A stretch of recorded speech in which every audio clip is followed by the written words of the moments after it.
Can you imagine unachukua Cosmos, unachukua cocaine, alafu unachukua pombe ya 40 or 42% unajieka kwa kasusu.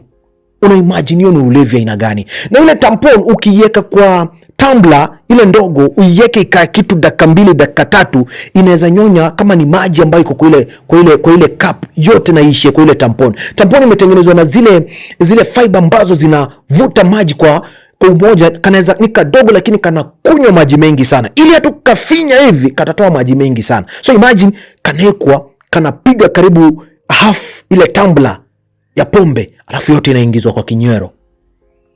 Alright? So hapo ndio mtoto alianzia.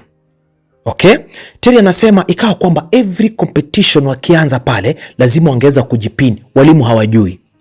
Na unajua kwamba ulevi ukishaingia mahali, madawa ya kulevya yakishaingia mahali, kitu kinachofuata ni nini? Kitu kinachofuata ni watoto sasa waanze kujuana kimwili.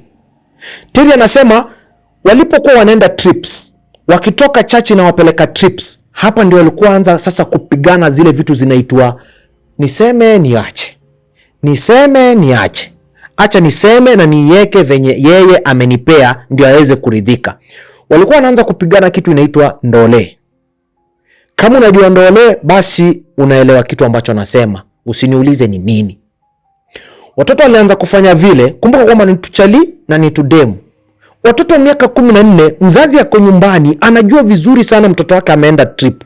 Kumbe mtoto wake ako kwa ile trip, mtoto wake ameweza kujiwekea madawa ya kulevya. At the same time mtoto wake ameanza kushikwa kasusu.